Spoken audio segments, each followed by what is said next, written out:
Excuse me, there's nobody at reception? That's because I'm here. Oh, I have an appointment. Oh, you're a bit older than I expected. Still, you've still got it, flaunt it, eh? I beg your pardon? Here we are, in we go. Mr. Carnegie?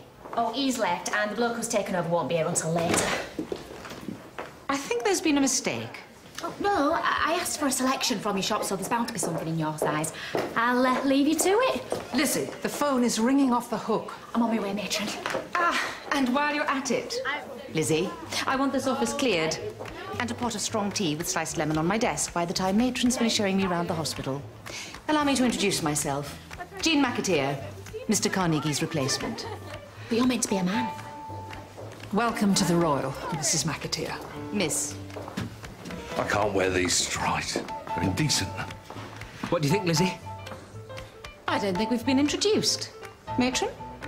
This is Jack, our head porter, and Alan, his assistant. Our new administrator, gentlemen. Carnegie left me a dossier on this hospital. I had rather suspected his illness had caused him to exaggerate. Until today. Mr. Carnegie's unwell? He's had a nervous crisis. One of the reasons he's decided not to return to work. Oh, I'm sorry to hear that. I suspect you're being somewhat economical with the truth, matron. According to Mr. Carnegie, you and he crossed swords regularly.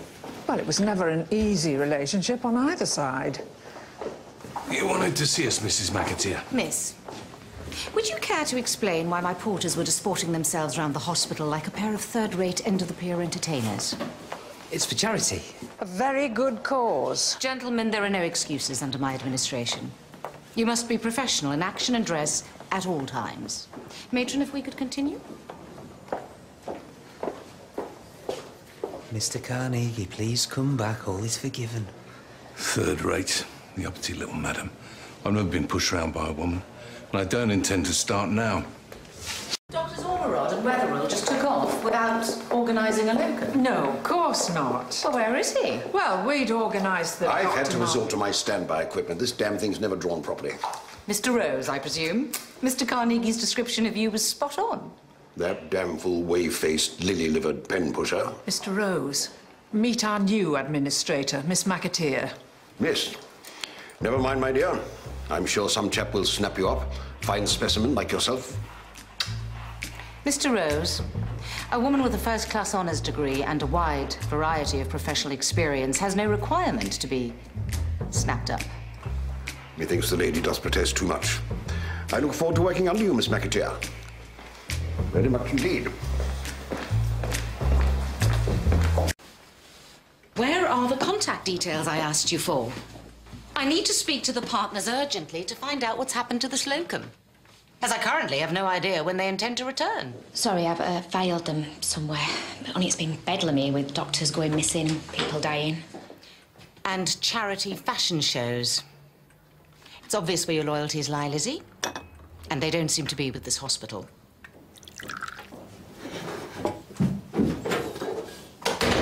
Was that really necessary? Seeing as the chaos within Lizzie's brain seems to be reflected in her filing, I rather suspect it was.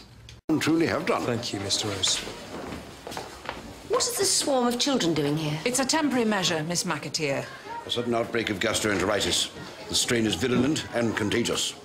So, if you don't mind, we do have work to do.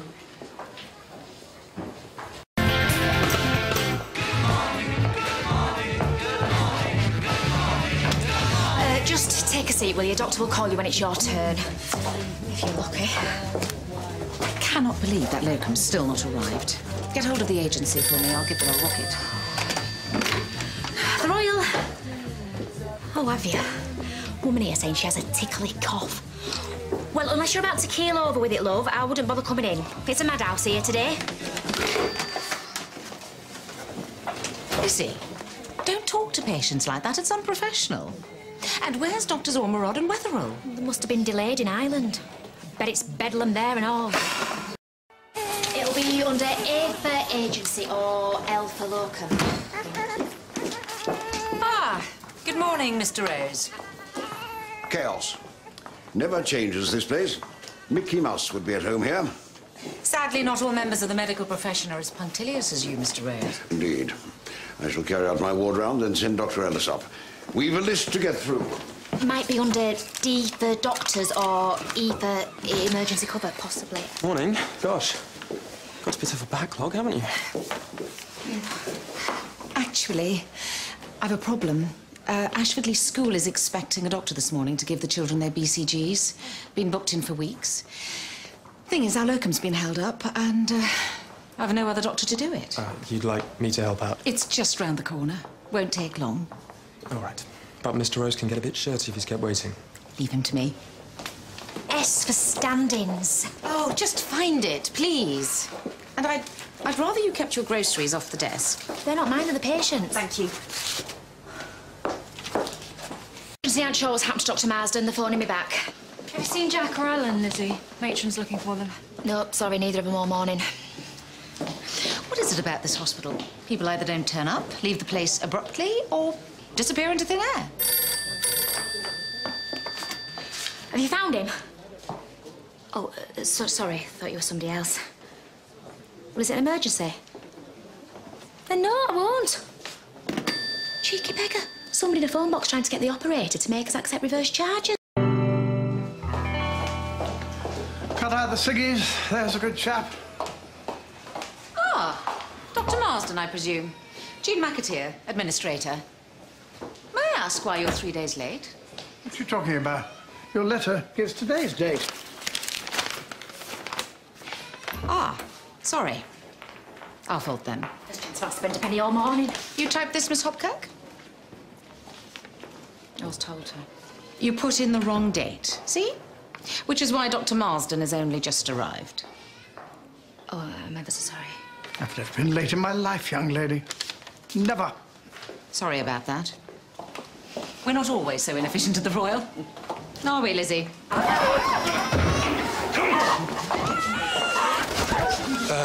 Don't worry, we're taking them out. Oh, how on earth did they get in here anyway? I must have escaped.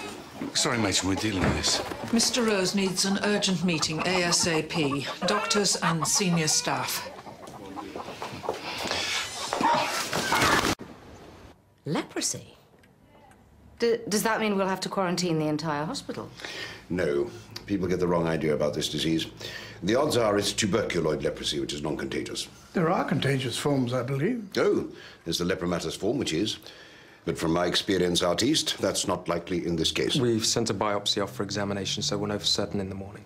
She'll stay in overnight in a side ward, the minimum number of staff informed. I'll handle her nursing needs personally. Hens running free in a hospital is completely unacceptable, on hygiene grounds alone. It's my fault. I must have left the gate open. Jack tells me you sanctioned this. He asked if we'd like a supply of fresh eggs for the patients.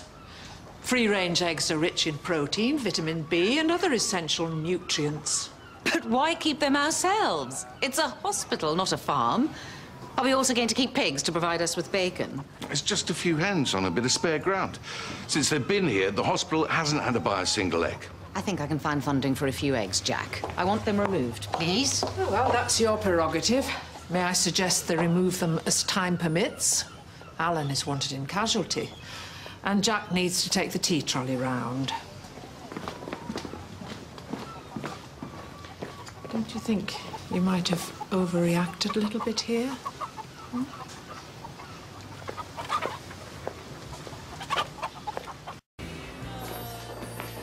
I'll see you first thing tomorrow. Thank you. If this was a cottage hospital, I assumed I'd be having a quiet time. It's all right for you younger chaps, but I'm bushed. Night, then. Good night, Dr. Marsden. Thank you. Night, Doctor.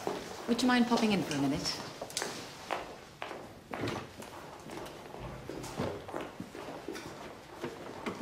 I just wanted to say thank you for helping hold the place together since I arrived. Oh, that's all right. Bit of a nightmare for me. 3 doctors in the practice. One elopes with a nurse, the other 2 waltz off to Ireland, taking a senior nurse with them. They didn't exactly waltz off.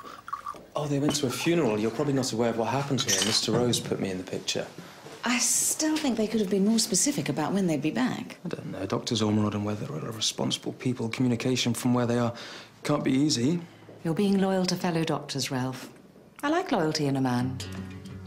Right. Anyway, glad to have helped out.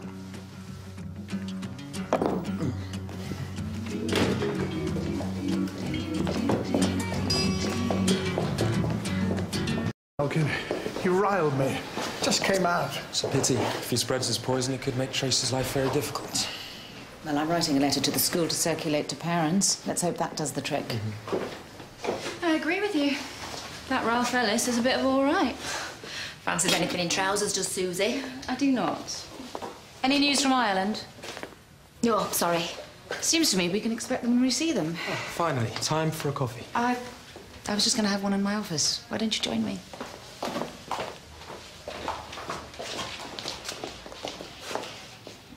Seems like someone's trying to beat you to it, Susie. Your mother passed away peacefully in her sleep, Mr. Fotheringham Baxter. She's in the chapel of rest here.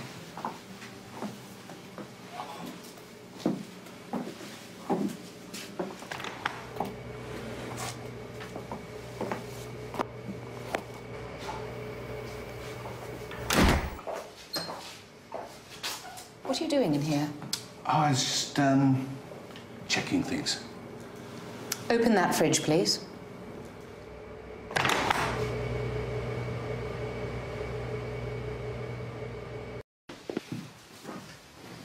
I could sack you for this. I know. Right.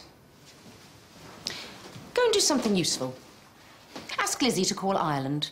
Find out if the Ormerods are ever coming back or not.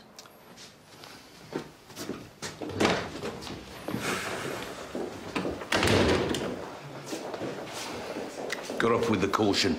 And we've made a sale as well. Chicken chow main's his speciality. He is taking the lot.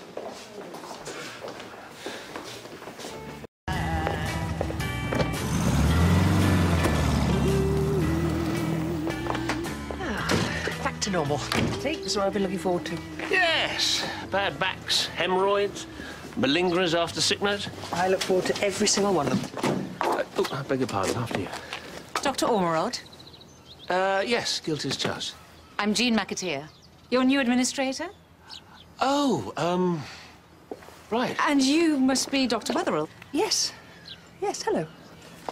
A poet? That's dead romantic. At the moment, he's working as an English teacher, but that's just temporary. She's got a new fella.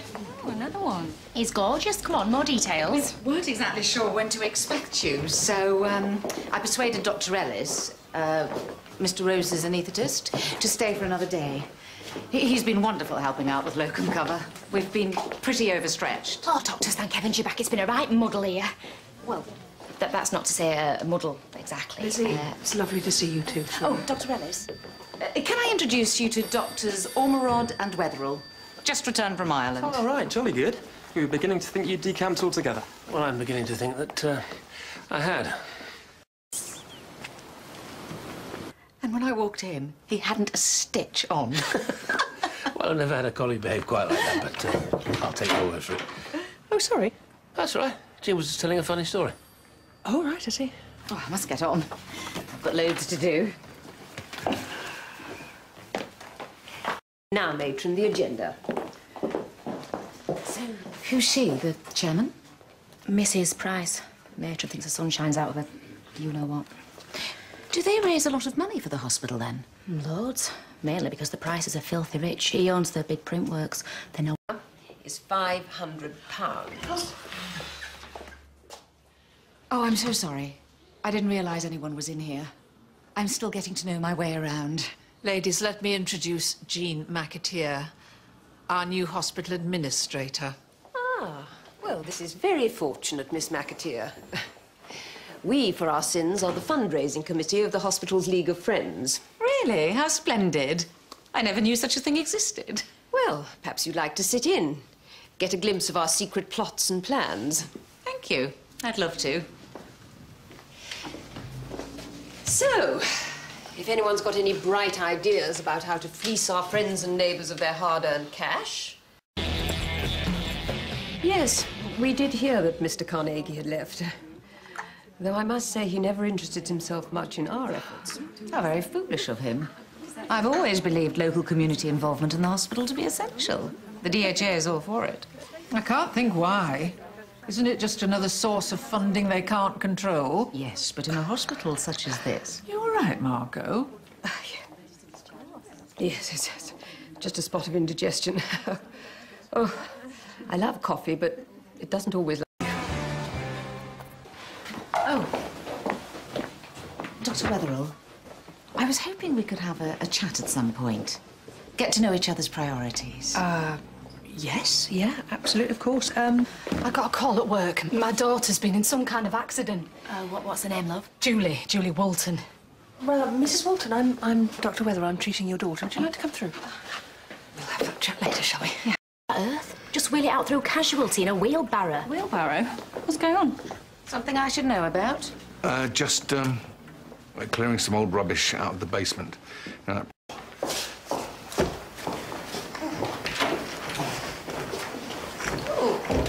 looks a bit heavy. Sometimes the bed linen can get a bit, you know, soiled. Well, in that case, the porter should deal with it. I'll go have a word. No. I can manage. Keeps me fit. Matron likes us to keep trim.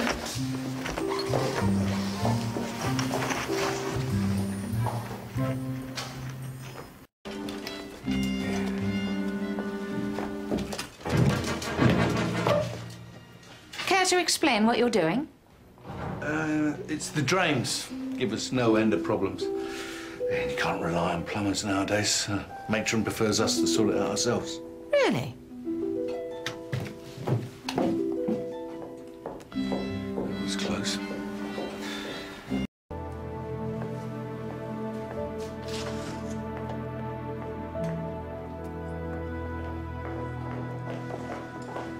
I rather think problems with the plumbing are more my department than yours, Matron. I beg your pardon? What problems? Let me show you. Doctor, I was wondering if I could have a word. Perhaps with Dr. Wetherell, too. Look, I'm sorry, is it just me, but is there a terrible smell? This is why the DHA has policies and procedures. And they don't include allowing the porters to dig up the plumbing. I allowed no such thing. And the supervision of the porters is, I think you'll find, your responsibility. I'll, just go and find some buckets. I'll call a plumber then.